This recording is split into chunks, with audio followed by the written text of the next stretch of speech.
Gavin, it's going to be a few minutes for that medication to take effect and for you to feel some of the pain relief. I'm going to step out and talk to your wife for a couple of minutes and then come back in. All right. Hopefully you'll be feeling better soon. Okay.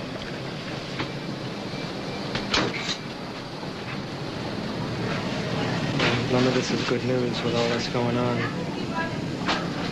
You know, last night was more bad news with the long episode of pain he had then. It looks like all the medication that he's getting is really doing very little to improve things. He's got that shot of morphine. He don't want to fall asleep. Yeah. He seems to be frightened. Well, also, what's your sense of things with his dad? Oh, I don't know. I've been just hoping that something would break and everything would be fine. It don't seem to be today. No, it doesn't seem to be. Yesterday, I thought I had a little hope.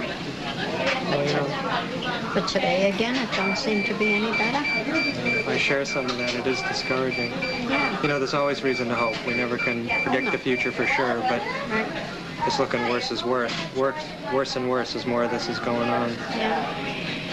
I'm coming to the opinion, and I think the doctors here are sharing it with me, that a lot of the medications we're giving him are really not accomplishing much in terms of improving the functioning of his heart. And I think that if he is going to be able to manage, he's going to have to manage without those medications, since those can only be given here in the intensive care unit. My sense, and the sense of the other doctors here, I think, is that the thing that makes sense is for us to withdraw some of those medications and do everything we can for him, especially devoted to his comfort. To use You them. don't think that he will come around better? I don't know.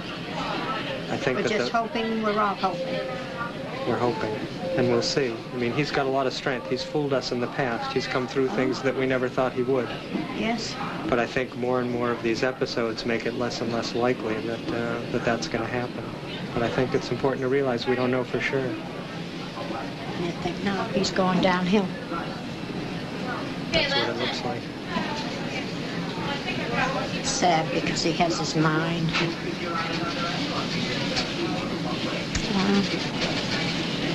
I don't know what to say. Just hope.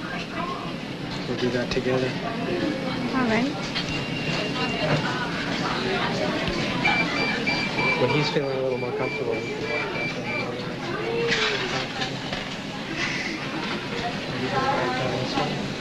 No, I'm just staying here. I'm just staying here. I feel terrible, Bob. I understand. Because this last hour he's been, well, it was good. The cardiologist was right here on the floor when he had that other attack. So it was kind of, you know, they came right in. I know they're doing everything they can, but just don't seem to be enough for him.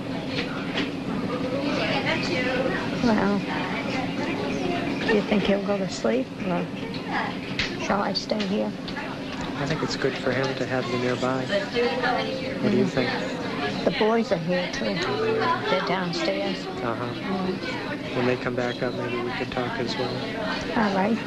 I'd like you to talk to them. I really would. I don't know what else to do. Just hope and say a prayer for him. He's gone through an awful lot. He sure has. It's going to come to an end, I think, now.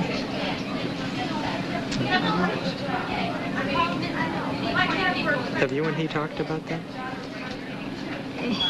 No, he didn't say anything today when I come in. I said, were you talking? He says, yeah, I was talking about, Dr. Taylor was talking about keeping me alive on machines, he says.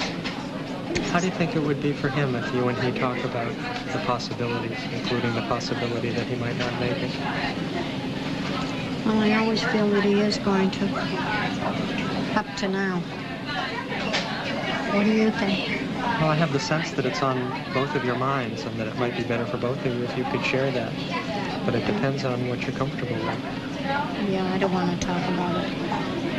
I really don't. Would it be I don't know something? whether he wouldn't or either. Would you want me to bring it up with you there and see if he wants to talk about it with us all together? Sure. Well, let's see. But I don't want to bring it up. You know, it's a touchy subject, too. It sure is. It's a touchy one. When the boys come up, maybe we can talk. Okay. All Let's right. see if he gets a little more comfortable when we can do that. Will he be asleep with that morphine? No. All right. Well, I don't know what else you can do. It's up to you. You know, you're doing a lot, too, by being there with him.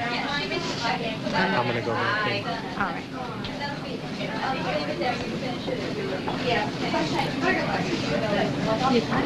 Coordinator to call me when your sons come back, and I'll come back and we'll talk. Okay, they're only gone down for coffee. Okay. Will you let me know and I'll be back? All right. I'll be here. Good. Thanks. Bye, guys. Bye.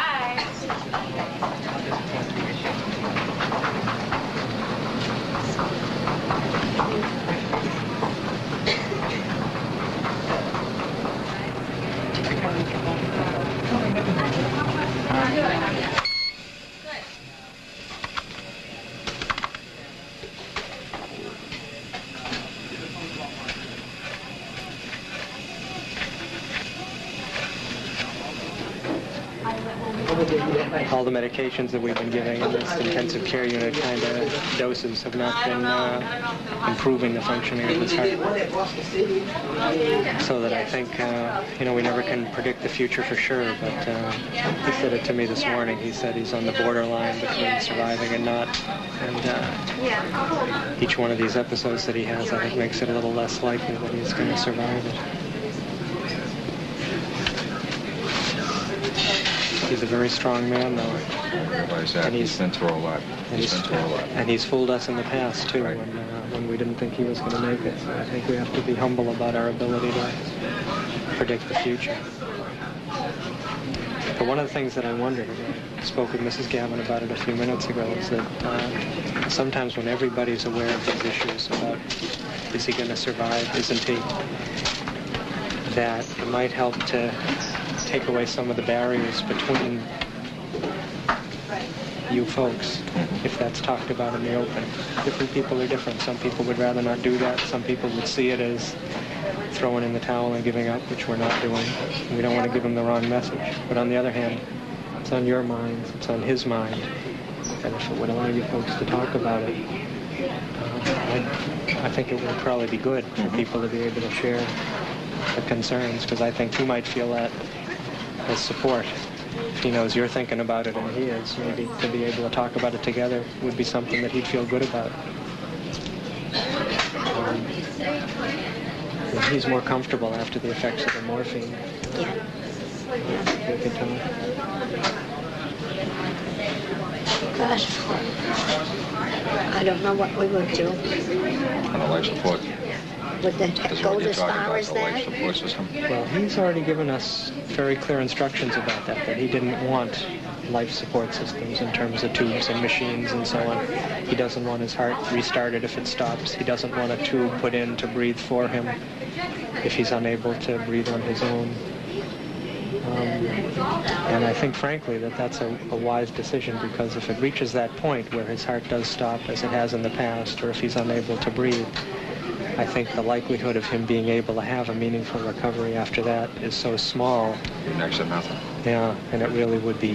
What you're doing now, Doc, you know, as far as reviving, you know, when he's having these pains and everything else. You just stimulate him enough to get him going Well, again. we're actually not stimulating. We're giving him morphine. The primary action of that is to relieve his pain. But there is some reason to think that it also helps his heart to function more effectively.